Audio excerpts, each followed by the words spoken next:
Electro cardiogram என்பது இதயத்தின் மின்சார செயல்பாடுகளை பதிவு செய்யும் ஒரு முக்கிய மருத்துவ பரிசோதனை ஆகும்.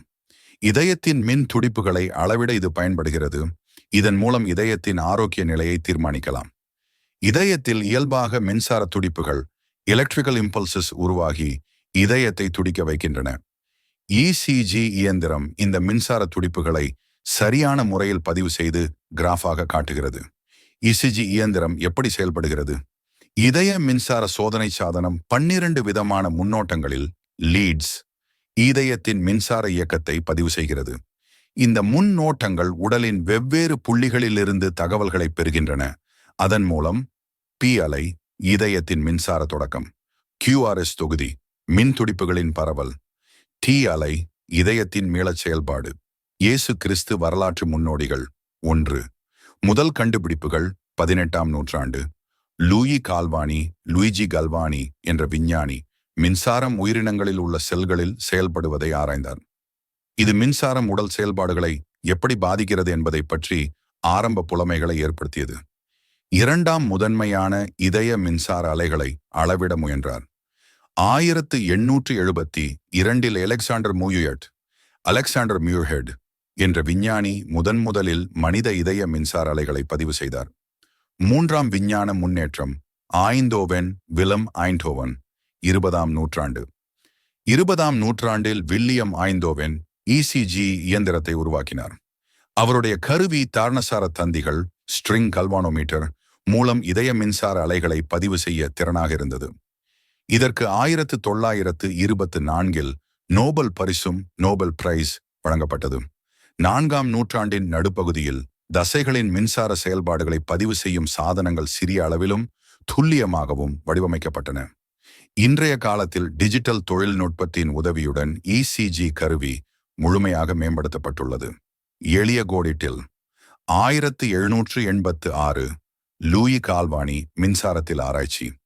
ஐந்தோவென் 1901 முதல் இசிஜி கருவி. 1924 நோபல் பரிசு இசிஜி உள்வாங்கல். இன்றைய காலம் டிஜிட்டல் இசிஜி துல்லியமான பதிவு மற்றும் தடவலான மருத்துவ பயன்பாடுகள். தமிழகத்தில் பயன்பாடு. தமிழகத்தில் முதலில் இசிஜி கருவி மருத்துவமனைகளில் 1940 முதல் 1950ஆம் ஆண்டுகளில் அறிமுகமானது.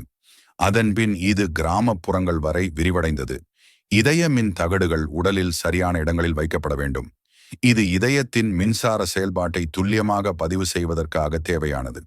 மின் தகடுகள் வைக்கும் இடங்கள். இசிஜி சோதனையில் பொதுவாக 12 லீட் இசிஜி பயன்படுத்தப்படுகிறது. இதற்கான மின் தகடுகள் பின்வரும் இடங்களில் வைக்கப்படும். 1. செஸ்ட் மின் தகடுகள் 6 முன் நெருப்புகளை பிரிகார்டியல் லீட்ஸ் பின்வரும் இடங்களில் வைப்பார்கள். V1 வலது இருதயம் எலும்பு கூண்டு ஸ்டெர்னம் மேல் நுரையீரல் இடைவெளியில் 4வது இடைவெளி. 2ஆம் இடது இருதயம் எலும்பு கூண்டு மேல் 4வது இடைவெளியில். V3 V2 மற்றும் V4 இடை நடுவில். வடக்கு 4 இடது உடல் பகுதி 5வது இடைவெளியில் மெல்லிய தண்டு மிட் கிளாவிகுலர் லைன் கீழே. Y5 Y4க்கு அருகே இடது உடல் பகுதியின் முன்புற காய்கால் வரி anterior axillary line.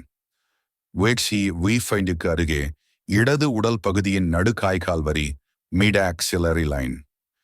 2ஆம் முகப்பில் லிம்ப் மின் தகடுகள். முகப்பில் உள்ள 4 முக்கிய பகுதிகளில் மின் தகடுகள் வைக்கப்படும்.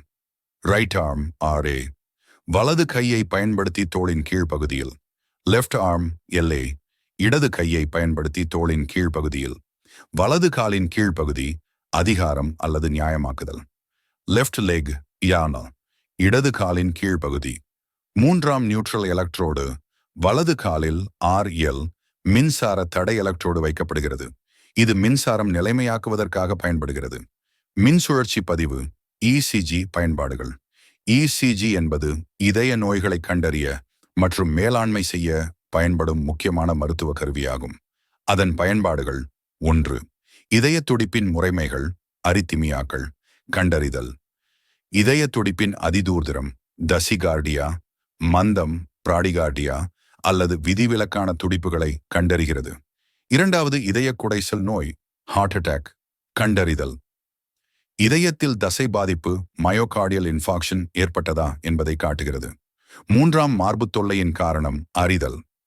மார்புத் தொல்லை இதய சம்பந்தமாகதா அல்லது மற்ற காரணங்களால் உரைசல், தசைவலி போன்றவை ஏற்பட்டதா என விளக்கமாக காட்டுகிறது. நான்காம் நெடுங்கால நோய்களில் இதயத்தின் நிலை பரிசோதனை உயர் இரத்த அழுத்தம், ஹைப்பர் டென்ஷன், நீரிழிவு, டியாபெட்டிஸ் போன்ற நோய்களில் இதயத்தின் செயல்பாட்டை கண்காணிக்க உதவுகிறது. ஐந்தாவது, இதயத்தின் அமைப்புசார் மாற்றங்கள் கண்டறிதல். இதய தசை பெருக்கம், ஹைப்பர்ட்ரோஃபி அல்லது பிற அமைப்பு சிக்கல்களை கண்டறிகிறது. ஆறாவது, மருந்து அல்லது கருவிகளின் விளைவுகளை கண்காணித்தல். இதயத்தின் மின் செயல்பாட்டில் மருந்துகளின் அரித்மியா மருந்துகள் அல்லது பாசிமேக்கர் போன்ற கருவிகளின் விளைவுகளை பார்ப்பது. ஏழாவது, அறுவை சிகிச்சைக்கு முன் இதய பரிசோதனை. அறுவை சிகிச்சைக்கு முன்னர் இதயத்தின் ஆரோக்கியத்தை பரிசோதிக்கிறது. எட்டாவது, எலக்ட்ரோலைட் சமநிலையின்மை கண்டறி